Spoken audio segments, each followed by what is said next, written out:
Welcome to Invest. We talk about investing, finance, and professional development. As the current time of 9:35 a.m. on the Eastern Time on Saturday, on August 27th, we are basically about 4 days away from September. Wow, September is really coming in, huh?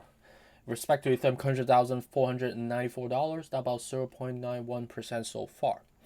On the overall crypto market, obviously the stock market is closed because it's a Saturday, obviously. But on the future perspective, I'm seeing that the market is still leaning towards more of a downside, across the board, down about 0.95%, like just call it 1% all good altogether. And on the crypto front, obviously, we're still gliding, consolidating around the respective consolidated level. And for Ethereum, as a reference, so that's between like basically 1500 versus 1450. So you could see that clearly we broke the 1500 mark, which is technically not a real level, heading down to the 1454, which we actually tried to touch earlier today. We didn't really get close enough. We were hovering around like 1475. And some people bought in thinking that that's a good technical level. I mean, it's not a terrible level per se. If you look at 1450, this is a level that we actually consolidated back a little bit. Back, let's see what's the time frame, like mid July this year, right? And what's driving this red days, right? In case you guys were living or like traveling, you didn't get to watch the news, you were on a plane or whatever. So the negativity is mainly cultivated by two things, right? One is a lukewarm type of inflationary report that came out yesterday, at 8:30 a.m. on the Eastern Time, and also subsequent to that, it was the Jackson Hole's annual speech, right? That happened in Wyoming, and basically the speech, was basically centered around the speech from Jerome Powell, the Fed's chairman, and the verbiage, on a high level synopsis, feel free to watch it on YouTube or some other media portal, like if you want to like digest the entire thing. But I'll just give you like the high level synopsis of it. So basically, the verbiage have been quite aggressive. He's saying words like they're going to be using tools to forcefully attack inflation that is still running nearly at its highest level in more than 40 years. In addition to that, Powell has also supplemented his speech by saying that a higher interest rate will likely persist for some time, and he does not recommend or strongly against, like using a lot of aggressive words again, prematurely loosening the policy. So he does want to like kind of button it up and make it more aggressive rates hikes wise going forward. Um, and we will have to see, right, with respect to the upcoming CPI report and the FOMC meeting, what has been the efficacy of the 75 basis point that we have done and performed onto the market so far. We've seen layoffs, we've seen price reductions across Wall Street expectations. We have seen, people freeze, hiring freeze, and thing and across the board, and also with on the opposite side of the spectrum as a consumer perspective, like a lot of food costs and gas prices are still, quite high, right? So seems like, despite we have, so-called aggressively rates hiked twice so far, it doesn't seem like it's been really working, right? Which is quite frustrating. And what's really interesting to me is like, what's with the very aggressive words, like it's almost like very sudden, right?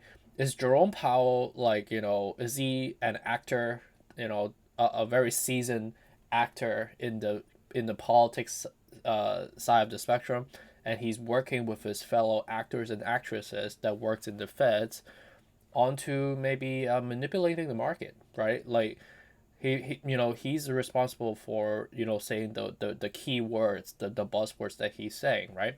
And he knows going in, if he was going to be using words that are a little bit more aggressive, or or in a way thought provoking, that leans towards the negative side of the spectrum, wouldn't he tell his friends that obviously, runs the SEC or the Feds to be, either shorting or, you know um yeah, or shorting or buying long, into the market, right? That's a high possibility, right? And who's gonna catch them, right? They are like the police, and they basically run the country. Like, would police like rat themselves out, right? If they're all making crazy money together. So it's kind of I don't know, it's probably a sensitive topic that I really shouldn't talk about, because I could technically get demonetized or get banned on YouTube. But it's something that it's kind of interesting to me, because like it feels, sometimes it's very how would you say, it's too obvious, to not mention, and to bring it up. But I'm sure a lot of you guys are aware of this, right? So anyways, so let's just dive right into technical without wasting more time. Respective recording time of 9:41 a.m. on the Eastern time on Saturday. Hope you guys have a great weekend so far. Ethereum contract again, right? 1500, right? So currently the technical on the daily it looks not terrible, right? We are gliding at a relatively consolidated level, at 1450, which is basically $50 away.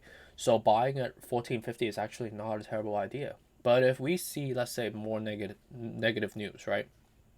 We might be heading to like 1250, which is not a terrible level to incur risk either. You can never really time the bottom, but in terms of DCA, I think 1450, 1250 is actually not terrible.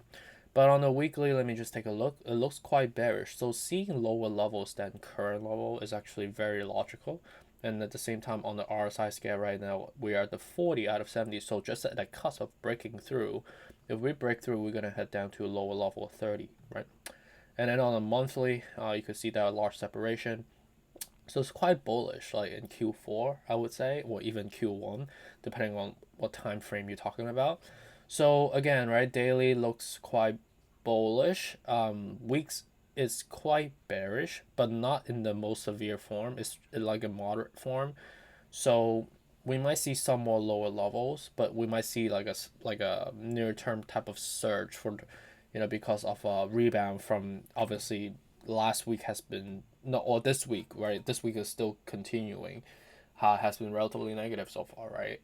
So, and on top of that, on a technical front, this is something that we've been observing collectively, like the head and shoulder pattern is very prominent, right? The head at 2000, shoulder, and then shoulder. So this is clearly something we've been talking about for about a week and a half so far, right? So it's not a surprise to us, so we understand it. So let's just keep an eye out on it. Respect to Bitcoin, you could see that we are still surging, leaping down, right? You see that we had this wedge before, and then next thing you know, we keep leaping down. So right now we're at the 20,000, which is a monumental level, right? Below, if we break 20,000, we could head down to 19, obviously to 18,500 respectively. But right now it's quite depleted on a daily. So let's take a look at a weekly. Weekly is quite fused together, so it's not terrible in terms of incurring risk. Monthly looks quite bullish. So in my case, in our case, right, Bitcoin looks quite bearish. I do actually like it, in terms of buying at this level right now. DCA and the risk management level looks quite, appetizing. And then on the altcoins side of the house, like Ethereum Classics trading similar to Ethereum. Let's see, Dogecoin very similar to Ethereum as well. Very similar on Cardano. The spike is surging right now. The reason we surge is because we hit to a relatively low level and quite depleted on the MACD front as well. Let me look at that on the weekly. It still looks bearish, unfortunately, on the weekly. Monthly looks quite bullish. So similar, again, right? A lot of similarity. Solana's down to 10% so far. Let me just take a look at what is happening on this one. Very depleted, so large separation. So quite bullish on the daily.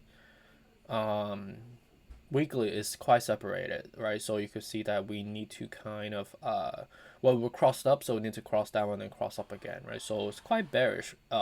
And I think it's still digesting the negativity, right? The altcoins typically get a little bit more of a, higher punishment in comparisons to more coins that are more stable, right? Like Ethereum and Bitcoin respectively.